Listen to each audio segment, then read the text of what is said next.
آج کے جو واقعات ہونے ہیں، جو دور ہے، اس کو اس کی تفصیل بتا کر کے نصیحت کرنا.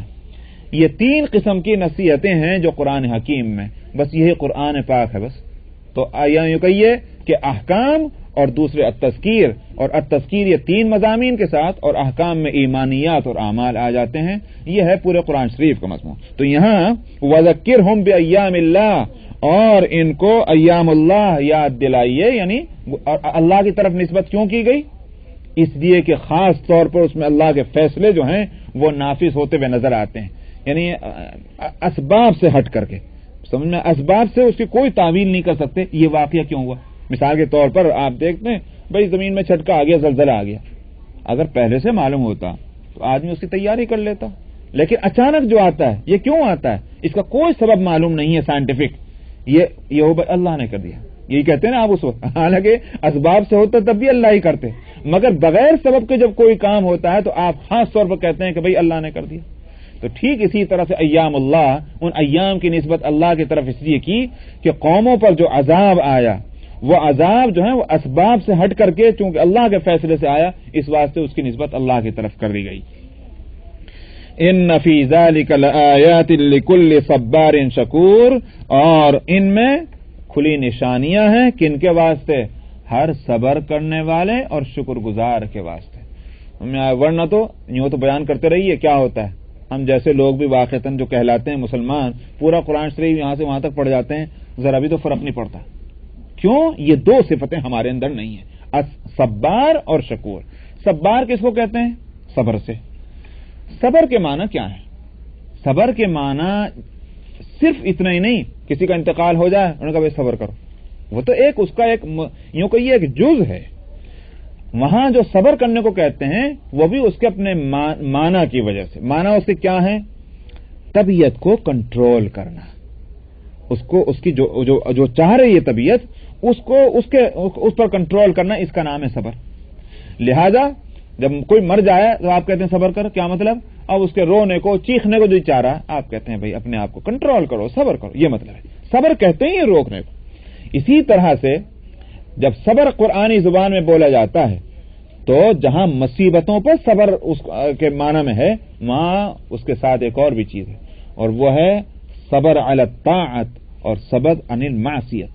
یہ بھی صبر ہے قرآن کی زبان. یعنی گناہوں سے بچنا. دل تو بہت چاہ رہا ہے گناہ کرنے کو، مگر کیوں نہیں کر رہے؟ اس لیے طبیعت کو روک رہے ہیں کہ اس کا نقصان معلوم ہے. یہ ہے صبر عن المعصیہ. اور صبر علی الطاعت کہ صاحب صبح کے فجر کی اذان کا وقت ہو گیا، اب معلوم ہے آنکھ کھلی، فجر کی اذان ہو رہی ہے صاحب، یا الارم بج گیا گھڑی کا، اٹھو نماز کے واسطے. اب ٹھیک میٹھی میٹھی نیند اس وقت آئی تھی تھوڑی دیر پہلے ہی، اب طبیعت تو کہہ رہی کہ مت اٹھو، مگر یہ کہ ایمانی عقل یوں کہہ رہی ہے کہ اٹھو اور نماز پڑھو.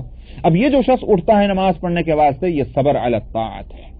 طبیعت کو روکنا اور اطاعت پر اس کو آمادہ کرنا، اور معصیت سے اپنے کو روکنا، اور اسی طرح سے مصیبتوں پر گویا واویلا کرنے سے روکنا. یہ سارے مواقع جو ہیں یہ صبر کے ہیں. تو صبار یہاں صابر بھی نہیں، صبار سپر فارم ہے، بہت زیادہ صبر کرنے والا. اور اسی طرح سے شکور شاکر کے سپر فارم ہے. شکر گزار کے معنی کیا ہے؟ صرف یعنی اللہ تیرا شکر. یہ تو الفاظ ہوئے. اصل شکر گزار کون ہے؟ اصل شکر گزاری یہ ہے کہ اللہ کی دی ہوئی نعمتوں کو اللہ کی مرضی کے مطابق استعمال کرنا. یہ نہیں ہے کہ صاحب $100 تو آپ نے دیے اور صاحب آپ کی مرضی کے خلاف جو ہیں اس کو استعمال کریں گے. یہ ناقدری ہے. یہ بلکہ یہ کہ اللہ نے نعمت دی تو اللہ ہی سے پوچھا جائے اللہ میں کیسے استعمال کروں اس کو، اور اس کے مطابق اس کو استعمال کرنا، یہ شکر گزاری ہے. تو صبار اور شکور انہی کے واسطے یہ اس میں کھلی نشانی ہے. بس انشاءاللہ باقی آئندہ. آخر دعوانا آیت نمبر 6. اعوذ باللہ من الشیطان الرجیم. بسم اللہ الرحمن الرحیم. وَإِذْ قَالَ مُوسَى لِقَوْمِهِ اذْكُرُوا نِعْمَةَ اللَّهِ عَلَيْكُمْ إِذْ أَنْجَاكُمْ مِنْ آلِ فِرْعَوْنَ يَسُومُونَكُمْ سُوءَ الْعَذَابِ ويذبحون أبناءكم ويستحيون نساءكم وفي ذلكم بلاء من ربكم عظيم. وإذ تأذن ربكم لئن شكرتم لأزيدنكم ولئن كفرتم إن عذابي لشديد. وقال موسى إن تكفروا أنتم ومن في الأرض جميعا فإن الله لغني حميد.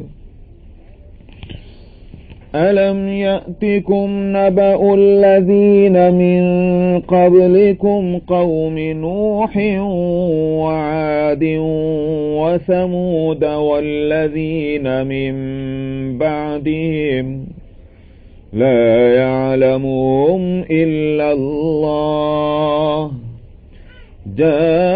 جاءتهم رسلهم بالبينات فردوا أيديهم في أفواههم وقالوا إنا كفرنا بما أرسلتم به وإنا لفي شك مما تدعوننا إليه مريب. قالت رسلهم أفي الله شك فاطر السماوات والأرض يدعوكم ليغفر لكم من ذنوبكم ويؤخركم إلى أجل مسمى. قالوا إن أنتم إلا بشر مثلنا تريدون أن تصدونا عما كان يعبد آباؤنا فأتونا بسلطان مبين. قالت لهم رسلهم إن نحن إلا بشر مثلكم ولكن الله يمن على من يشاء من عباده وما كان لنا أن نأتيكم بسلطان إلا بإذن الله وعلى الله فليتوكل المؤمنون. وما لنا ألا نتوكل على الله وقد هدانا سبلنا ولنصبرن على ما آذيتمونا وعلى الله فليتوكل المتوكلون. صدق الله العظيم.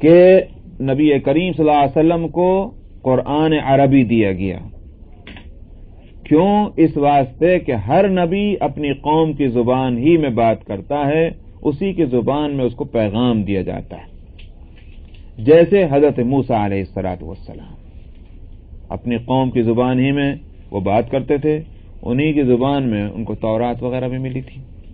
تیسری بات یہ کہ نبی کریم صلی اللہ علیہ وسلم اور مسلمانوں کو بھی بتانا ہے کہ اگر یہ قوم نہیں مان رہی اور مقابلے پر ہے، مخالفتیں کر رہی ہیں، تو یہ کوئی نئی بات نہیں. دیکھ لو موسیٰ علیہ السلام جیسے جلیل القدر پیغمبر جن کی نبوت سے سبھی واقف ہیں، سبھی تسلیم کرتے ہیں کہ وہ نبی تھے، ان کے ساتھ بھی یہ معاملہ تھا کہ لوگ ان کی بات مانتے نہیں تھے، مقابلہ کرتے تھے، مخالفت کرتے تھے. یہ ساری باتیں ان کے ساتھ بھی تھیں. لہذا اگر ان نبی کے ساتھ ہے تو یہ بھی کوئی نئی بات نہیں ہے. یہ تین باتیں بتانی ہیں، اس کے لیے موسیٰ علیہ السلام کا ذکر آیا. وَإِذْ قَالَ مُوسَىٰ لِقَوْمِهِ اذْكُرُوا نِعْمَةَ اللَّهِ عَلَيْكُمْ، اور اس وقت کا ذکر کیجئے جب موسیٰ نے کہا اپنی قوم سے یاد کرو اللہ کی نعمت کو جو تم پر ہوئی. اذ انجاکم من آل فرعون، یہ اس وقت کی بات خاص طور پر جب اللہ نے تم کو بچایا فرعون والوں سے. یسومونکم سوء العذاب، جو تم کو بدترین عذاب میں مبتلا کیے دیتے تھے. ویذبحون ابناءکم، عذاب سے مراد بدترین عذاب غلاموں کی زندگی گزارنے پر، غلاموں سے بھی بدتر زندگی. بھائی کوئی تو حق ہوگا غلام کا، وہاں کوئی حق ہی نہیں تھا ان کا، تو یہ تھا بدترین عذاب. وَيُذَبِّحُونَ أَبْنَاءَكُمْ، اور تمہارے بیٹوں کو ذبح کرتے تھے. وَيَسْتَحْيُونَ نِسَاءَكُمْ، اور تمہاری جو عورتیں ہوتی تھیں، لونڈیاں ہوتی تھیں، بیٹیاں ہوتی تھیں، ان کو زندہ چھوڑتے تھے. تو اب نسل چلے تو کیسے چلے گی؟ وَفِي ذَلِكُمْ بَلَاءٌ مِّن رَبِّكُمْ عَظِيمٌ، اور اس میں ایک آزمائش تھی تمہارے رب کی طرف سے، بڑی آزمائش. کہ بہرحال جو بھی مصیبت آتی ہے اللہ کی طرف سے، تو دیکھنا یہ ہے کہ بندہ جو ہے اس میں کیسا ثابت قدم رہتا. وَإِذْ تَأَذَّنَ رَبُّكُمْ لَئِن شَكَرْتُمْ لَأَزِيدَنَّكُمْ وَلَئِن كَفَرْتُمْ إِنَّ عَذَابِي لَشَدِيدٌ. اور موسیٰ علیہ السلام نے اپنی قوم کو جہاں یہ احسان یاد دلایا تھا، یہ غالباً احسان یاد دلایا ہوگا کب؟ جب موسیٰ علیہ السلام مصر سے نکل کر کے اپنی قوم بنی اسرائیل کے ساتھ عرب کی زمین میں پہنچ چکے تھے، فلسطین کی طرف اور سینا کی سرزمین میں. تو وہیں موسیٰ علیہ السلام نے یہ سب سنا ہوگا کہ کم وقتوں اپنے اوپر اللہ کی اس نعمتوں کو یاد کرو کہ اس مصیبت سے تم نکل کر یہاں آئے ہو، نافرمانی اور سرکشی مت کرو. اس وقت موسیٰ علیہ السلام نے کہا ہوگا. اسی وقت موسیٰ علیہ السلام نے یہ بھی فرمایا کہ تم اس بات کو بھی یاد رکھو کہ تمہارے رب نے تم سے کیا کہا تھا. تمہیں اس بات کے لیے فرمایا تھا کہ اگر تم نے شکر کیا تو لَأَزِيدَنَّكُمْ، میں اپنی نعمتیں اور زیادہ بڑھا کر دوں گا. وَلَئِن كَفَرْتُمْ إِنَّ عَذَابِي لَشَدِيدٌ، اور اگر تم نے کفر کیا تو خوب یاد رکھو کہ میرا عذاب بھی سخت ہے. یہاں شکر کے مقابلے میں کفر لائیں، ورنہ شکر کے مقابلے میں کیا لاتے آپ؟ ناشکری. اگر تم نے شکر کیا تو میں یہ کروں گا، ناشکری کی تو یہ ہوگا. لیکن یہ کہ شکر کے مقابلے میں لائیں کفر. اگر تم نے شکر کیا تو اور دوں گا، اور کفر کیا تو پھر یہ. اصل بات یہ ہے کہ سب سے ایمان لانا جو ہے حقیقتاً یہ بھی ایک شکر ہے. ایمان لانے کے معنی کیا ہیں؟ ایمان لانے کے معنی یہ ہیں کہ جس نے ہم کو پیدا کیا، جس نے ہم کو روزی دی، جس کے قبضے میں ہماری زندگی ہے، اس انعام والے کے انعام کو ہم تسلیم کرتے ہیں، ریئلائز کرتے ہیں، اور ہم اس بات کا اقرار کرتے ہیں کہ اس کے سوا کوئی بڑا نہیں ہے، اس سے بڑھ کر کوئی نہیں ہے، بس وہ اکیلا ہے. ظاہر ہے کہ یہی تو شکر ہے. شکر کہتے کس کو ہیں؟ شکر کہتے ہیں کہ جس نے نعمت کی، جس نے مہربانی کی، جس نے احسان کیا، اس کو ریئلائز کرنا، اس کو تسلیم کرنا کہ ہاں بھائی یہ تمہارا احسان ہے. یہ شکر ہے. تو ایک مومن اپنے ایمان کے ذریعے سے اللہ کا شکر کرتا ہے، اور ایک کافر اپنے کفر کے ذریعے سے جب وہ یہی نہیں مان رہا کہ کسی نے میرے اوپر مہربانی کی ہے، تو ظاہر ہے کہ پھر شکر کا کیا مان ہے. تو کافر جو ہے وہ دراصل سب سے بڑا ناشکرہ ہے، اور مومن جو ہے اس نے ایک شکر کی یوں کہیے کہ ایک مرحلہ تو طے کر لیا کہ کم سے کم منعم کو تسلیم کر رہا ہے. اب ڈیٹیل میں اس کے جو تقاضے ہیں وہ پورے کرنے چاہیے، وہ کر رہا ہے نہیں کر رہا وہ مسئلہ الگ. اسی واسطے شکر حقیقی اور ہے اور ظاہری اور ہے. ظاہری شکر کیا ہے کہ صاحب آپ کا بہت بہت شکریہ، آپ نے بڑی مہربانی کی، یہ تو ہوا ظاہری شکریہ. اور حقیقی شکریہ کیا ہے؟ حقیقی شکریہ یہ ہے کہ زبان سے تو کہیں ہی، مگر ساتھ میں آپ اس کی بھی رعایت رکھیں کہ احسان کرنے والے نے جو احسان کیا ہے اس کی مرضی اور اس کی منشا کے خلاف نہ کیا جائے. یہ ہے حقیقی شکریہ. نعمتیں اللہ کی ہیں، بہت سی نعمتیں ہیں وہ جو بے مانگے ملی ہیں. ان نعمتوں کو اللہ کی مرضی کے خلاف استعمال کرنا یہ تو ظاہر ہے کہ بڑی ناشکری ناقدری ہے. اللہ کی نعمتوں کی قدردانی اور شکر ایک ہی معنی میں. اسی واسطے اللہ تعالیٰ نے کہیں فرمایا واللہ شکور حلیم. شکور حلیم، شکور یہ سپر فارم ہے شاکر کی، یعنی بہت زیادہ شکریہ ادا کرنے والا. واللہ شکور حلیم کے معنی کیا ہوئے؟ اللہ میاں شکریہ ادا کرنے والے. اللہ میاں کیسے شکریہ ادا کریں گے؟ اللہ کے شکریہ ادا کرنے کے معنی ہے کہ اللہ تعالیٰ بندوں کی محنتوں کی قدردانی فرماتے ہیں. یہ ہے تو معلوم ہوا کہ شکریہ جو ہے قدردانی کا مطلب سمجھ رہے کیا ہے؟ قدردانی ریکگنائز کرنا، اس کے ریسپیکٹ کرنا، ریکگنائز کرنا، یہ ہے قدردانی. اللہ سبحانہ و تعالی قدر کرتے ہیں بندوں کی محنت کے. یہ تو ہے اس کے شکر گزاری. اور بندوں کی شکر گزاری کیا ہے؟ اللہ کی نعمتوں کی قدر کرے. کس طرح کرے؟ کہ تو ایسا نہیں ہے کہ جیسے مثال کے طور پر آپ کسی کو $100 دیں. میں اسی لیے ایک مثال دیا کرتا ہوں. کسی کو $100 دیں، اب وہ کیا کرے؟ $100 کے اندر تمباکو بھر کے اس کی سگریٹ بنا کے پی جائے. کیا قدردانی ہوئی ہے؟ اے بندے خدا کے، تجھے سگریٹ ہی پینی تھی، ایسی بدترین کام کرنا ہی تھا، کیسے بھی پیپر لگا کے تمباکو اس میں بھر کے پی لیتا. 100 کا نوٹ کیوں خراب کیا؟ یہ ناقدری ہے $100 کی. اسی طرح اللہ سبحانہ و تعالیٰ کی نعمتوں کو اگر حرام جگہوں میں استعمال کیا گیا تو ظاہر ہے کہ وہ اس کی ناقدری ہے. اور ان نعمتوں کے اندر سب سے بڑھ کر نعمت تو ہماری خود اپنی زندگی کے بعد ساری نعمتیں ہیں. زندگی نہ ہو تو پھر کیا نعمت کو لے کے کریں؟ سب سے بڑی نعمت تو اللہ کی طرف سے دی ہوئی ہماری زندگی. ہم اپنی زندگی کو اللہ کی مرضی کے خلاف استعمال کر رہے ہیں تو ناقدری ہے کہ نہیں؟ اور اللہ کی مرضی کے مطابق اس کو استعمال کریں گے، یہ سب سے بڑی قدردانی ہے. اس کے ساتھ زبان سے بھی کہیں تو وہ حقیقی قدردانی کے ساتھ، حقیقی شکریہ کے ساتھ ظاہری شکریہ بھی ہے. تو یہ ہے صورت. اس لیے فرمایا کہ لئن شکرتم لازیدنکم. جب شکریہ آپ قدردانی کریں گے تو ظاہر ہے کہ انعام کرنے والا خوش ہوگا، اور اگر آپ ناشکری کریں گے تو انعام کرنے والا ناخوش ہوگا. اس لیے فرمایا کہ لئن شکرتم لازیدنکم، اگر شکریہ ادا کرو گے تو اور دوں گا، اور زیادہ دوں گا. ولئن کفرتم، ناشکری کی تو پھر دیکھیے یہ بھی عجیب کمال اللہ کی نعمت ہے. مزید یوں فرماتے ولئن کفرتم لأعذبنکم عذابا شدیدا. یہ ہوتا، توجہ کر رہے نہیں کر رہے؟ یوں فرماتے اللہ تعالیٰ کہ اگر تم نے ناشکری کی تو میں تمہیں سخت عذاب دوں گا. جیسے فرمایا کہ اگر تم نے شکریہ ادا کیا تو اور دوں گا، تو اس کے بدلے میں کیا آتا؟ اگر ناشکری کی تو سخت عذاب دوں گا. یوں نہیں فرماتے سخت عذاب دوں گا. جب زیادہ دینے کا مسئلہ آتا ہے تو کہتے زیادہ دوں گا، لیکن جب ناشکری کی سزا کا مسئلہ آتا ہے تو وہاں صرف یوں کہہ دیتے ہیں یاد رکھو میرا عذاب بڑا سخت ہے. یوں نہیں فرماتے عذاب دوں گا. اس میں نکتہ ہے کہ مطلب یہ ہے کہ اللہ کی نعمتیں جو ہیں اس کا تو فیصلہ ہے دینا، لیکن عذاب کا اللہ نے فیصلہ نہیں کیا ہے. عذاب دینا ہی ہے، ناشکروں کے واسطے بھی. ہو سکتا ہے اللہ تعالیٰ معاف فرما دے. اس کے معنی یہ ہوگا کہ رحمت آگے ہے، غضب پیچھے. وہ جو اللہ تعالیٰ نے خود قرآن حکیم میں فرمایا کہ رحمتی وسعت کل شیء، میری رحمت جو ہے وہ ہر چیز سے زیادہ وسیع ہے.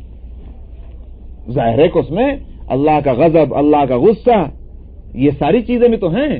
تو اللہ کی رحمت آگے ہے، غضب پیچھے، یوں ہی کہہ سکتے ہیں اور کیا کہہ سکتے ہیں. تو اس لیے مجرموں کے لیے معافی، اس کا کوئی فیصلہ نہیں کیا گیا کہ معاف نہیں کریں گے، لیکن جو مجرم نہیں ہیں اور اللہ کے فرما بردار بندے ان کے لیے فیصلہ ہے کہ ان کو زیادہ ملنا ہے. یہ ہے اس آیت کے معنی. وقال موسى ان تكفروا انتم ومن في الارض جميعا فان الله لغني حمید. آگے یہ بات کہ اچھا صاحب شکریہ ادا کریں گے تو اللہ میاں معلوم ہوتا ہے کہ اللہ کو یہ بات کیوں پسند ہے، اس واسطے کہ ہمارے شکریہ کے اللہ تعالیٰ محتاج ہے، ہم شکریہ نہیں ادا کریں گے تو پھر کون آئے گا شکریہ ادا کرنے کو. اس کا جواب ہے وقال موسیٰ ان تکفروا انتم ومن فی الارض جميعا. موسیٰ علیہ السلام نے فرمایا اپنی قوم سے اگر تم اور زمین میں جتنے لوگ بستے ہیں سب مل کر کے بھی اللہ کی ناشکری کریں گے فإن اللہ لغنی حمید، اللہ تعالیٰ بے پرواہ ہیں اور قابل تعریف ہیں، وہ نہ تمہاری تعریف کے محتاج ہیں. ان کی حکومت اور حکومت کا بزنس اور کاروبار تمہاری تعریفوں کے سہارے تھوڑی چل رہا ہے، وہ تو تمہارا فائدہ ہے. اللہ کی تعریف کرنے میں تمہارا فائدہ، اللہ کا کوئی فائدہ نہیں. کیوں؟ اللہ بے پرواہ ہیں، غنی ہیں اور حمید ہیں، قابل تعریف ہیں، کوئی تعریف کرو کہ نہ کرو. أَلَمْ يَأْتِكُمْ نَبَأُ الَّذِينَ مِنْ قَبْلِكُمْ قَوْمِ نُوحٍ وَعَادٍ وَثَمُودَ وَالَّذِينَ مِنْ بَعْدِهِمْ. اس کے بعد موسیٰ علیہ السلام نے اپنی قوم کو یوں بھی فرمایا کیا تمہارے پاس تم سے پہلے جو لوگ گزر چکے ہیں ان کی خبریں نہیں آئیں، جیسے قوم نوح، قوم عاد، قوم سمود اور جو ان کے بعد اور قومیں گزر چکی ہیں. لا يعلمهم الا اللہ، ان کی تعداد کو اور ان کی تفصیلات کو اللہ کے سوا کوئی نہیں جانتا. اس واسطے کہ چند ہی قوموں کا تذکرہ ہی تو آتا ہے اور باقی کتنی قومیں کس ملک میں بسی ہیں. بھئی یہ قومیں کون سی تھیں؟ قوم عاد ہو، قوم سمود ہو، یہ قومیں کہاں ہیں؟ عرب میں رہتی تھی. قوم نوح عرب میں تھی، تو کیا صرف ساری دنیا عربی تھوڑی تھی؟ اس لیے فرمایا لا يعلمهم الا اللہ، اللہ کے سوا کوئی نہیں جانتا ان کی تعداد کو، ان کی تفصیلات کو. لیکن ان قوموں کے بارے میں کچھ نہ کچھ تو خبریں تمہیں آخر تم تک پہنچی ہیں. کیا؟ جاءتهم رسلهم بالبینات، ان کے پیغمبر ان کے پاس کھلی دلیلیں لے کر آئے تھے. کیا ہوا؟ فردوا ایدیہم فی افواہہم، انہوں نے اپنے ہاتھوں کو ان کے منہ میں ٹھوس دیا یا اپنے منہ میں رکھا. دونوں ترجمے مفسرین نے کیے ہیں کیونکہ ہم کی جو پروناؤن ہے ضمیر یہ دونوں کی طرف لوٹ سکتی ہے. ان کے منہ میں ہاتھ ٹھوسنا اس کے معنی یہ ہے کہ گستاخی کی انتہا ہے کہ یوں تک تیار نہیں کہ یہ اپنے منہ سے لفظ نکالیں. تو ان کے منہ پر کو ٹھوسنا یا ان کے منہ میں ہاتھ دینے کے معنی کیا ہوتے ہیں؟ بولنے نہ دینا، حق بات منہ سے نکالنے نہ دینا، ایسے حالات پیدا کرنا کہ جس کی وجہ سے آدمی سچی اور حق بات نہ کہہ سکے، وہ مراد. اور اپنے منہ میں ہاتھ رکھنے کے معنی کیا ہے؟ جیسے کوئی بات نہ سننا چاہے آدمی، مت کو، یہ ہے فردوا ایدیہم فی افواہہم، اپنے منہ میں جو ہے اپنے منہ میں اپنے ہاتھ ٹھوسے دیتے ہیں. فردوا ایدیہم فی افواہہم وقالوا انا کفرنا بما ارسلتم به وانا لفی شک مما تدعوننا الیہ مریب. اور انہوں نے یوں جواب دیا اور کہا کہ جو چیز دے کر تم لوگ بھیجے گئے ہو، جس پیغام کو دے کر ہم اسے نہیں مانتے، ہم اس کے منکر ہیں، اور جس چیز کی تم ہم کو دعوت دے رہے ہو ہمیں تو اس سے بڑا کنفیوژن ہے، ہمیں تو بڑا شک ہے اس سے. کیوں شک پیدا ہوا؟ شاید میں نے پہلے بھی بتایا ہوگا، یاد نہیں لیکن بتاتا ہوں. شک کی بات اصل یہ ہے دو وجہ سے. ایک تو یہ کہ بھئی ہمارے باپ دادا کا ایک طریقہ چلا آ رہا ہے، سبھی کیا بے وقوف تھے وہ سب؟ تم ایک آ کر یوں کہتے ہو کہ یہ غلط یہ غلط یہ غلط، ہم نہیں مانتے، بے وجہ کی بات ہے. ٹھیک ہے، تمہارا اخلاق اور کردار، تمہاری زندگی، تمہاری دلیلیں اپنی جگہ سب درست، مگر ساتھ میں اتنی بڑی جو ہماری ایک تاریخ ہے، ہسٹری ہے، اپنے بزرگوں سے چلی آ رہی ہے، اس کو کیسے ہم ایک دم تمہاری بات سن کر کے ہم قتل کہتے ہیں؟ ایک طرف تو دلیل ہے تمہاری جو توڑے نہیں ٹوٹ رہی ہے اور ٹوٹتی نہیں وہ دلیل، دوسری طرف ہمارے بزرگوں کا طریقہ ہے. تو ہم تو بڑے شک میں پڑ گئے کہ بھئی یہ کریں تو کیا کریں. یہ ہے ایک تو شک کی بنیاد. دوسرے کیا ہے؟ دوسرے یہ ہوتا ہے کہ مثال کے طور پر ایک پورا معاشرہ بگڑ جائے. تھوڑی دیکھیے، مان لیجیے کسی بستی میں سبھی لوگ جو ہیں شرابی ہیں، چور ہیں کسی بستی میں، تو ٹھیک ہے، پھر تو یکساں حالت ہے سب کی، کوئی حرج نہیں. لیکن اگر ان میں کوئی اصلاحی کام شروع کیا جائے اور 10-20 آدمی جو ہے وہ اس راستے کو چھوڑ دیں، شراب پینا چھوڑ دیں، چوری کرنا چھوڑ دیں، نماز روزے کے پابند ہو جائیں، ان کا ایک ڈسپلن ہو جائے، تب کیا ہوگا؟ قدرتی طور پر وہ دوسروں سے کٹ گئے، اس لیے کہ ان کی وہ زندگی کا وہ اسٹائل باقی رہ ہی نہیں سکتا جب تک دوسروں سے وہ الگ نہ ہو جائیں۔ اب وہ الگ جو ہوئے ہیں تو کہیں تو جس سے الگ ہوئے ہیں وہ ان کو چچا ہوگا، تو کہیں بھتیجا ہوگا، تو کہیں خالو ہوگا، تو کہیں ماموں ہوگا۔ جو سوسائٹی اور جو فیملیز جو ہیں وہ آپس میں اتفاق اور اتحاد کے ساتھ رہ رہی تھیں، اس اصلاحی عمل نے کیا کیا؟ ان میں ٹکڑے ٹکڑے کر دیے۔ تو بھائی یہ تو اتفاق، ہم لوگ بڑے چین سے رہ رہے تھے، بڑے اتفاق سے رہ رہے تھے، ماموں بھانجے، چچا بھتیجے، سمجھ میں آئے بھائی بہنیں، سب ایک دوسرے کے ساتھ رہتے تھے آرام سے۔ تم نے آ کر ہمارے اندر پھوٹ ڈال دی۔ یہ ایک دوسری وجہ ہے شک کی۔ تو اس وجہ سے یہ اعتراض، حالانکہ سوچنا یہ چاہیے کہ جو بات کہی جا رہی ہے وہ بات کیسی ہے۔ اگر وہ حق ہے تو اس سے قطع نظر کہ وہ دنیا میں دنیا کے کتنے لوگ اس کو ماننے والے ہیں، کتنے لوگ نہ ماننے والے ہیں، ظاہر ہے اس بات کو لینا چاہیے۔ اللہ تعالیٰ نے ہر ایک کو عقل اس لیے دی ہے کہ عقل کو استعمال کرے اور حق کو حق سمجھے اور باطل کو باطل سمجھے۔ ورنہ اگر یہی ہے کہ کتنے آدمی ادھر کو جا رہے ہیں تم بھی چلو، تو پھر جانوروں میں اور انسان میں کیا فرق ہے؟ جانوروں میں بھی یہ ہوتا ہے، بھیڑیں کدھر کو چاہ رہی ہیں، جدھر کو ایک بھیڑ چلی ادھر کو دوسری چلی، جدھر کو دو چلی پھر 10 ادھر ہی چل پڑی۔ عقل نہیں ہے تو ادھر کو جا رہی ہیں۔ لیکن انسان کو اللہ نے عقل دی ہے تو عقل کو استعمال کر کے دیکھے کدھر حق ہے اور کدھر باطل ہے، یہ ہونا چاہیے، وہ نہیں ہوتا۔ اس لیے ان کا جواب وہی رہا، وَإِنَّا لَفِي شَكٍّ مِّمَّا تَدْعُونَنَا إِلَيْهِ مُرِيبٍ، ہم تو شک میں پڑ گئے ہیں جس چیز کی آپ دعوت دیتے ہیں۔ اور مریب مزید تاکید کے واسطے کہ معمولی شک نہیں، بہت ہی زیادہ شک اور شبہ ہو گیا ہم کو۔ قالت رسلهم افی اللہ شک فاطر السماوات والارض، پیغمبروں کا جواب واضح، جو میں کہہ رہا ہوں کہ بھائی تم عقل تمہاری ماری گئی ہے، تم جس چیز میں تم شک کر رہے ہو وہ کیا چیز ہے؟ میری دعوت، اور ہماری دعوت کہیں کی ہے؟ اللہ کے ایک ہونے کی۔ تو اس کے معنی یہ ہو گیا کہ تم اللہ کے ایک ہونے کے معاملے میں تم شک میں پڑ گئے، تو بے وقوفی نہیں تو اور کیا ہے؟ انہوں نے رسولوں نے کہا کیا اللہ کے معاملے میں شک ہے جو پیدا کرنے والا ہے آسمانوں کا اور زمین کا؟ کیسی بھیانک بات تم کہہ رہے ہو، یہ مراد ہے۔ یدعوکم لیغفر لکم من ذنوبکم، اور وہ اللہ تم کو کس بات کی دعوت دے رہا ہے؟ تمہارا جواب جس کے تعلق سے یہ ہے کہ تم شک میں پڑ گئے ہو، اللہ کی ذات میں شک یا اللہ کی دعوت میں شک؟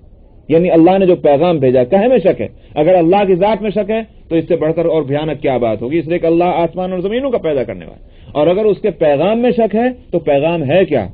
یدعوکم لیغفر لکم من ذنوبکم، وہ تمہیں دعوت دیتا ہے، بلاتا ہے تاکہ تمہاری خطائیں معاف کر دے۔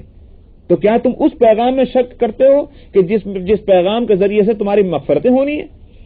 وَيُؤَخِّرَكُمْ إِلَىٰ أَجَلٍ مُّسَمًّى، اور تمہیں وہ ڈھیل دیتا ہے، تاخیر کرتا ہے خاص مدت تک کے واسطے۔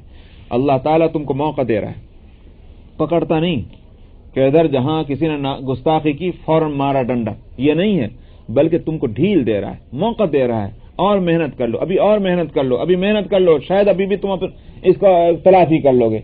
ایسے اللہ کی بات میں تم شک کر رہے ہو، یہ ہے مراد۔ قالوا ان انتم الا بشر مثلنا، وہی مرغے کی ایک ٹانگ کہ ساری دلیلیں ایک طرف، اور آخر میں پھر انہوں نے کیا کہا؟ کہنے لگے اجی تم کہاں کی اتنی بڑی بڑی باتیں کر رہے ہیں صاحب، آپ تو ہماری جیسے تو ایک انسان ہے، پھر کہیں کو بڑھ چڑھ کر بات کرتے ہیں۔ ان انتم الا بشر مثلنا، انہوں نے کہا آپ لوگ ہمارے جیسے ہی بس ایک انسان ہیں۔ تريدون ان تصدونا عما كان يعبد آباؤنا، اور اوپر سے آپ لوگ آ کر کے کیا چاہتے ہیں کہ ہمارے باپ دادا سے جو عبادت جو چلی آتی ہے جن چیزوں کی، اس سے تم ہم کو روک دو۔ فأتونا بسلطان مبین، تو ہم ہرگز اس طرح بات ماننے والے نہیں جب تک کہ تم کوئی کھلی مضبوط دلیل نہ لے آؤ۔ اب دلیلیں تو دے رہے ہیں، اور کون سی دلیل چاہیے؟ سمجھے آپ اس کا مطلب؟ وہ دلیل جو ہے وہ چاہیے کوئی کرشمہ۔ انسان جو ہے جب دلیلوں سے، جب عقل کو نہ استعمال کرتے ہوں جو اللہ تعالیٰ نے ایک انسان کو دی ہے، تو وہ چاہتا کیا ہے؟ وہ چاہتا ہے کوئی کرشمہ دیکھے۔ کرشمہ دیکھے کیسا؟ کہ صاحب جیسے یہ ہو کہ ایک سانپ جو ہے سامنے نظر آ رہا ہو کہ مانو تم اس کی بات کو نہیں تو میں ڈرتا ہوں، انہوں نے کہا ہاں ہم مانتے ہیں۔ ایسا کرشمہ دیکھنا چاہتے ہیں؟ انسان کرشموں سے مانتا ہے، دلیل سے نہیں مانتا، اور یہ ظاہر ہے کہ اس کی جہالت کی بات ہے۔ قالت لهم رسلهم إن نحن إلا بشر مثلكم ولكن الله يمن على من يشاء من عباده. ان سے ان کے رسولوں نے کہا ہاں بھائی ہم بے شک تمہارے جیسے انسان ہی ہیں، اس سے تو انکار نہیں ہے انسان، بالکل تسلیم ہے، لیکن جہاں تک تمہارے یہ کہنے کا تعلق ہے کہ چونکہ ہم انسان ہیں لہذا ہماری بات کیوں مانیں، اس کا جواب یہ ہے وَلَكِنَّ اللَّهَ يَمُنُّ عَلَى مَن يَشَاءُ مِنْ عِبَادِهِ، لیکن اللہ تعالیٰ اپنے بندوں میں سے جس پر چاہتے ہیں احسان فرماتے ہیں. تو یہ ہمیں رسالت اور پیغمبری اور نبوت دینا یہ ایک اللہ کا احسان ہے. اس بارے میں یہ سوچنا چونکہ ہم انسان ہیں لہذا نبی نہیں ہو سکتے، یہ غلط ہے. انسان اور نبوت دونوں میں کوئی ٹکراؤ نہیں ہے، کوئی کیا کہتے ہیں اسے، کوئی اپوزیشن نہیں ہے، کوئی ٹکراؤ نہیں ہے کہ ایک نبی ہے انسان نہیں ہو سکتا، یا ایک انسان ہے تو نبی نہیں ہو سکتا، ایسی کوئی بات نہیں. انسان ہوگا مگر انسانوں میں اعلیٰ درجے کا ہوگا، اور اعلیٰ درجے کا انسان ہونے کے معنی ظاہر ہے کہ اللہ نے اس کو اپنے فضل سے اس کو وہ مقام عطا فرمایا. تو یہ اللہ کی مہربانی کی بات ہے، اور جب اللہ کی مہربانی تو تم کوئی دنیا میں کوئی قاعدہ نہیں بنا سکتے کہ اللہ کی مہربانی اس قاعدے سے آئے، اس قاعدے سے آئے، اس قاعدے سے آئے، فلاں خاندان پہ آئے، فلاں خاندان پہ نہ آئے. ظاہر ہے کہ وہ اس کا فضل ہے. وَلَكِنَّ اللَّهَ يَمُنُّ عَلَى مَن يَشَاءُ مِنْ عِبَادِهِ، لیکن اللہ تعالیٰ جس پر چاہتے ہیں اپنے بندوں میں سے وہ فضل فرماتے ہیں. وَمَا كَانَ لَنَا أَن نَّأْتِيَكُم بِسُلْطَانٍ إِلَّا بِإِذْنِ اللَّهِ. رہ گئی تیسری بات کہ تم نے جو یوں کہا کہ جب تک ہم نہیں مانیں گے، جب تک کہ کھلی دلیل نہ لے آؤ، تو وہ میں نے کہا کرشمہ والی بات، کرشمہ. تو پیغمبروں کا جواب یہ ہے کہ ہمارے اختیار میں یہ بات نہیں ہے کہ ہم تمہارے پاس کوئی دلیل لے کر آئیں مگر اللہ کے حکم سے. ہمارے اختیار تھوڑی، ہم تو نبی ہیں، ہم نے کب دعویٰ کیا ہم خدا ہیں؟ ہاں خدائی کا دعویٰ کرتے تو بے شک تم یوں کہتے یوں کر دو یوں کر دو یوں کر دو. ہم تو ایک پیغام لانے والے ہیں، تو ہم نے دعویٰ کب کیا کہ ہم یہ کر سکتے ہیں وہ کر سکتے ہیں، لہذا ہمارے اختیار میں نہیں. وَعَلَى اللَّهِ فَلْيَتَوَكَّلِ الْمُؤْمِنُونَ، اور باقی اللہ کی ذات وہ ہے کہ اس پر ہر ایمان والے کو بھروسہ کرنا چاہیے. ہر ایمان والے کے بعد یوں نہیں کہا کہ ہر رسول کو بھروسہ کرنا چاہیے، بلکہ پھر اگر ایسا کہتے ہر رسول کو بھروسہ کرنا چاہیے تو پھر غیر رسول کہتے کہ ہم کو نہیں کرنا چاہیے، اس لیے ہم تو رسول نہیں. اس لیے کہا وَعَلَى اللَّهِ فَلْيَتَوَكَّلِ الْمُؤْمِنُونَ، اللہ کی ذات وہ ہے کہ جس پر ہر ایمان والے کو بھروسہ کرنا چاہیے. اور رسول چونکہ پکا ایمان والا ہوتا ہے اس لیے اس کا اعتماد اور توکل بھی بڑا پختہ ہوتا ہے اللہ پر. اس لیے یوں بھی بتا دیا، اس لفظ سے یہ بتا دیا کہ تم جتنا ہماری مخالفت کرنا چاہتے ہو، تم ہم کو جتنی تکلیف پہنچانا چاہتے ہو وہ بھی تم کر لو، اس میں ہم کو کیوں اس لیے گھبراہٹ نہیں کہ اللہ پر ہمارا بھروسہ ہے جس پر ہر ایک مومن کا بھروسہ ہونا چاہیے. وَمَا لَنَا أَلَّا نَتَوَكَّلَ عَلَى اللَّهِ وَقَدْ هَدَانَا سُبُلَنَا، اور اللہ پر ہم کیوں بھروسہ نہ کریں. وَمَا لَنَا أَلَّا نَتَوَكَّلَ عَلَى اللَّهِ، آخر ہم کو کیا ہو گیا کہ ہم اللہ پر بھروسہ نہ کریں، حالانکہ اسی نے ہم کو راستے سجھائے ہیں. حق اور باطل کی تمیز کس نے دی؟ اسی نے دی. یہ نبوت کس نے ہم کو عطا کی؟ اسی نے عطا کی. تو پھر اللہ پر کیوں نہ بھروسہ کریں گے؟ سمجھ میں آیا؟ مثال کے طور پر یہ ہے کہ بھائی ایک شخص یوں کہے فکر مت کرنا کھانے پینے کی، سمجھ میں آیا؟ کسی طرح کی پریشانی مت اٹھانا، یہ لو $100 آج کا تو گزر کر لو. اب کوئی آدمی وہ جس نے $100 لیے وہ اس کو اطمینان ہونا چاہیے کہ نہیں ہونا چاہیے؟ جس شخص نے $100 دیے اور یوں کہا فکر مت کرنا، جب پریشانی ہو تمہاری ضرورت پوری ہو جائے گی، فکر مت کرو، بس تم یہ کام کیے جاؤ، یہ معنی ہوگا کہ بھائی بھروسہ اس پر ہے. اس لیے کہتے ہیں کہ وَمَا لَنَا أَلَّا نَتَوَكَّلَ عَلَى اللَّهِ، ہم کو کیا ہو گیا کہ ہم اللہ پر بھروسہ نہیں کریں گے، حالانکہ اسی نے تو ہم کو سارے راستے سجھائے ہیں. وَلَنَصْبِرَنَّ عَلَى مَا آذَيْتُمُونَا، اور ہم ضرور تمہاری دی ہوئی تکلیفوں پر صبر کریں گے. وَعَلَى اللَّهِ فَلْيَتَوَكَّلِ الْمُتَوَكِّلُونَ، اور اللہ پر ہی بھروسہ کرنے والوں کو بھروسہ کرنا چاہیے. وقال الذين، بس کیا یہ تو بہت وقت ہے.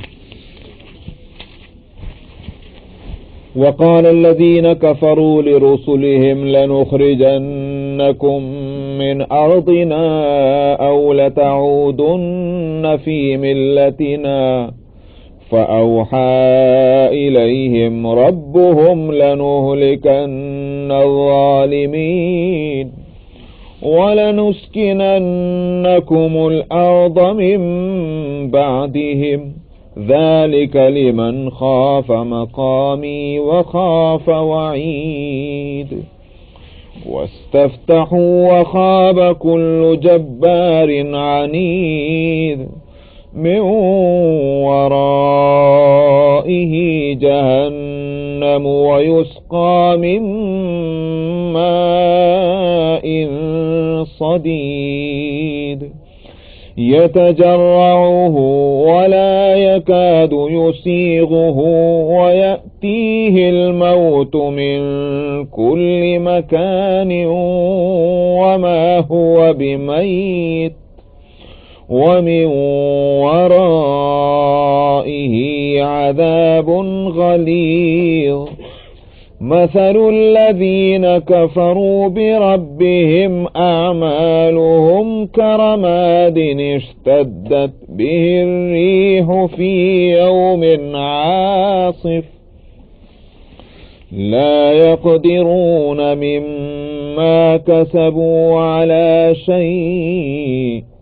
ذلك هو الضلال البعيد ألم تر أن الله خلق السماوات والأرض بالحق إن يشأ يذهبكم ويأتي بخلق جديد وما ذلك على الله بعزيز وبرزوا لله جميعا فقال الضعفاء للذين استكبروا إنا كنا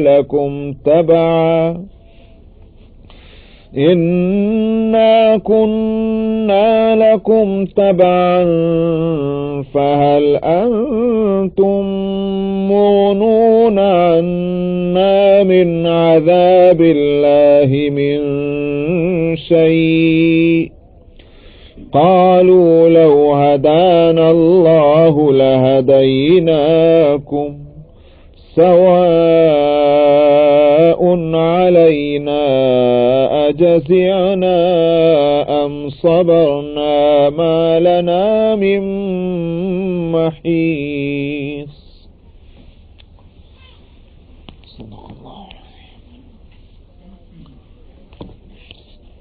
کفار نے آخر جواب میں ان پیغمبروں کو کہا، حضرت موسیٰ علیہ السلام یہ پوری بات نقل کر رہے کہ کافروں نے اپنے پیغمبروں سے کہا لَنُخْرِجَنَّكُم مِّنْ أَرْضِنَا أَوْ لَتَعُودُنَّ فِي مِلَّتِنَا، ہم تمہیں اپنی زمین سے نکال دیں گے۔ کہاں تم روز باز کہتے رہتے ہو، یا تو باز آ جاؤ، او لتعودن فی ملتنا، یا ہمارے ہی طریقے میں لوٹ کر آ جاؤ، ورنہ ہم تمہیں زمین سے نکال دیں گے۔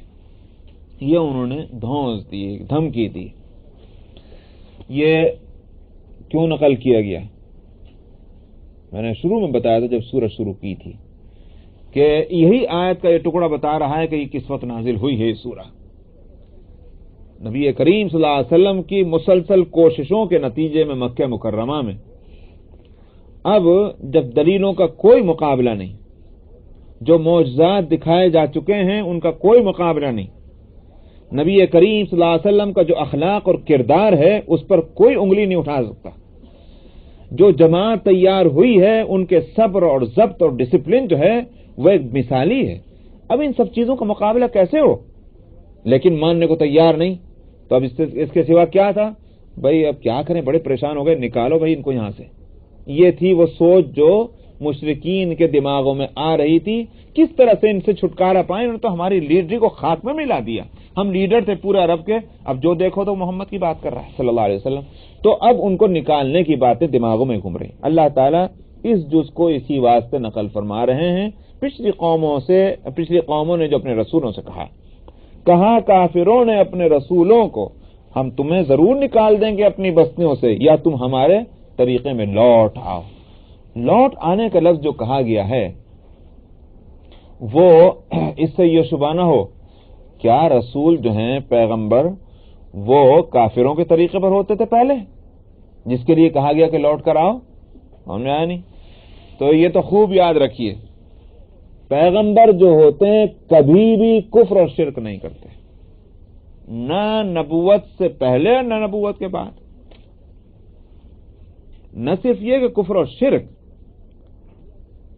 اہل سنت والجماعت کا نظریہ تو یہ ہے کہ انبیاء علیہم الصلاۃ والسلام اعلان نبوت سے پہلے یا بعثت، جو بھی لفظ آپ بولیں، اس سے پہلے گناہ کبیرہ بھی نہیں کرتے۔ کوئی عمل ان کا ایسا نہیں ہوتا کہ جس کو گناہ کہا جا سکے، نبوت سے پہلے بھی اور نبوت کے، وہ معصوم ہوتے ہیں۔ تو پھر کیوں کہا گیا کہ لتعودن، یا تم لوٹ کر آ جاؤ ہمارے طریقے میں؟ اس واسطے کہ چونکہ ان کے پاس کوئی شریعت تو ہوتی نہیں، اور جس کو وہ اس وقت فالو کرتے ہوئے ہوتے ہیں، لیکن برائیوں سے بچے ہوئے بھی ہیں، تو چونکہ وہ کوئی اصلاحی کام نہیں کر رہے ہوتے، تو لوگ کیا سمجھتے ہیں، یہ ہمارے اچھے تو ہیں مگر ہیں ہمارے میں کے۔ جب وہ اصلاحی عمل شروع کرتے ہیں تب معلوم ہوتا ہے کہ یہ ہمارے میں کے نہیں ہے۔ اس لیے اپنے ذہن کے اعتبار سے وہ کہتے ہیں یا تم ہمارے طریقے پر لوٹ کر آ جاؤ، تو لوٹنے کا لفظ وہ اپنے ذہن کے اعتبار سے کہتے ہیں، حقیقت کے اعتبار سے نہیں۔ گناہ کبیرہ گناہ صغیرہ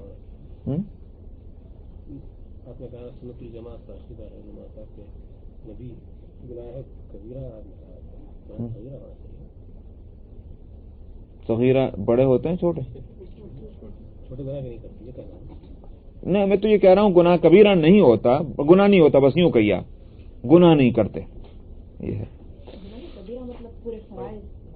مطلب یہ ہے کہ وہ چیز کہ جس کا گناہ ہونا واضح ہے، جو چیز حرام قرار دی جانے والی ہے یا حرام ہے، وہ ان سے نہیں ہوتا وہ کام، اللہ کی حفاظت میں ہوتے ہیں، اگرچہ ان کو پہلے سے یہ بھی نبی معلوم ہو کہ یہاں حرام ہے۔ مثلا نبی کریم صلی اللہ علیہ وسلم کے پاس تو کوئی شریعت نہیں تھی، مگر یہ کہ آپ پھر بھی بچتے تھے۔ مثلا خود نبی کریم صلی اللہ علیہ وسلم اپنا واقعہ بیان کرتے ہیں کہ بچپن میں اوکاز کا جو ایک بازار لگتا تھا مکہ مکرمہ میں، سال کے اندر ایک بازار لگا کرتا تھا، اوکاز کا میلہ بھی کہتے تھے اس کو، میلہ لگتا تھا۔ تو اس میں یہ ہوتا کہ دور دور کے بزنس مین اپنی دکانیں لے کر آ رہے ہیں، اور صاحب اس میں کھیل ہو رہے ہیں اور تماشے ہو رہے ہیں اور شاعرے ہو رہے ہیں، جیسے ہوا کرتا ہے ایسے اس میں سب، تو گانا بجانا ہو رہا ہے، میوزک پارٹی چل رہی ہے، یہ ساری چیز۔ چنانچہ نبی کریم پورے مکے والے آ جاتے تھے اس میں، کچھ تو بزنس کی وجہ سے، اور کچھ شاعر شعراء جو ہیں وہ اپنے شعر سنانے کے واسطے، فنکار اپنے فن دکھانے کے واسطے، کچھ تماشا دیکھنے کے لیے۔ اگر دیکھو کوئی گھر میں نہیں رہتا تھا ان دنوں میں۔ نبی کریم صلی اللہ علیہ وسلم فرماتے ہیں کہ وہ میں بھی اپنے خاندانوں کے ساتھ چلا گیا وہیں۔ تو اب وہ جو جہاں شرکت ہونی تھی وہ رات میں، وہاں وہ میوزک پارٹی تھی جس میں سبھی شریک ہو رہے تھے، تو آپ وہاں پہنچے، بچپن میں آپ کو وہاں لے جایا گیا۔ تو اس کے بعد نبی کریم صلی اللہ علیہ وسلم کہیں وہاں سے ہٹ کر کسی وجہ سے آپ الگ ہوئے، اور زمین پر اور ریت پہ، ریگستان کی خاص خصوصیت جو ہوتی ہے وہ یہ ہوتی ہے کہ ریت جلدی ٹھنڈا ہو جاتا ہے، تو ریت پہ آپ ویسے لیٹ گئے، لیٹے تو آنکھ لگ گئی۔ ٹھیک صبح کو آپ کی آنکھ کھلی، بیچ میں آنکھ کھلی ہی نہیں، وہ میوزک پارٹی رات میں ختم بھی ہو لی۔ اللہ تعالیٰ نے وہاں سے ہٹا کر کے اور ان کو دور لے جا کر کے سلوا دیا، پوری رات آرام سے سوئے اور جہاں آنکھ نہیں کھلی، تاکہ نبی کی ہونے والے نبی کی شرکت میوزک پارٹی میں نہ ہونے پائے۔ اللہ سبحانہ و تعالیٰ کی حفاظت میں ہوتے ہیں، اور کوئی بھی حرام فعل جو ہے وہ نبی سے سرزد نہیں ہوتا، تو چجائے گا کفر اور شرک۔ فَأَوْحَى إِلَيْهِمْ رَبُّهُمْ لَنُهْلِكَنَّ الظَّالِمِينَ، ان کے رب نے ان کی طرف وحی کی، کن کی طرف؟ رسولوں کی طرف۔ لَنُهْلِكَنَّ الظَّالِمِينَ، کیا اب اس کا مطلب یہ ہوا کہ دشمنوں کی دشمنی مد پہ آ گئی۔ مد پہ آنے کا لفظ سمجھ رہے ہیں؟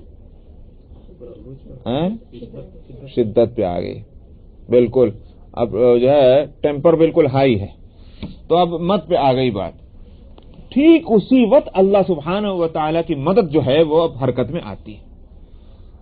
اس سے پہلے کی جو بھی مرحلے ہیں، تکلیفیں، وہ سب چلتی رہتی ہیں، لیکن جب اب بات انتہا کو پہنچ گئی، اب سر سے اوپر پانی جا رہا ہے، بس اس وقت پھر اللہ کی مدد جو ہے نصرت چلتی ہے۔ یہ اللہ کا معاملہ ہے۔ تو پیغمبروں کے اب جب ان کو دھمکی دی جا چکی ہے نکال دیں گے ہم تم کو، اب مثبت سب سے اوپر پانی جا رہا ہے، تو اللہ کی وحی آتی ہے اس وقت، لنہلکن الظالمین، ذرا فکر مت کرنا، ان ظالموں کو تو ہم ہلاک کر کے چھوڑیں گے، یہ تمہارا بال بھی پیکا نہیں کر سکتے۔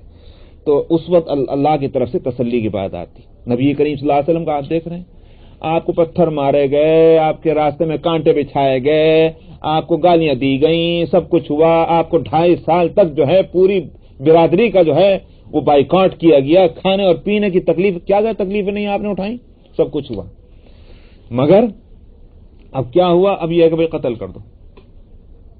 اب قتل کرنے کا مسئلہ آ گیا، نہ صرف یہ کبھی مشورہ ہی ہے بلکہ یہ کہ عمل پہ بھی ہاتھ اٹھ گئے، تلواریں لے کر کے، ہتھیاریں لے کر نبی کریم صلی اللہ علیہ وسلم کے گھر کا محاصرہ کیے ہوئے ہیں، بس اب جو ہے یہ پہنچے اندر اور آپ کا کام انہوں نے ختم کیا۔ ٹھیک اس وقت اللہ کی مدد اب آنی ہے۔ یہی اللہ کا ایک معاملہ ہے کہ جب اسباب جو ہیں وہ سارے اب جمع ہو جائیں اور اب کوئی صورت جو ہے اسباب کے درجے میں بچنے کی نہیں، اس وقت اللہ کی مدد آتی ہے، تو وہی ایک وقت ہے۔ اسی لیے مایوسی بالکل نہیں ہونا کہ آخر لمحے میں بھی اللہ کی مدد آ سکتی ہے، مایوسی کی کوئی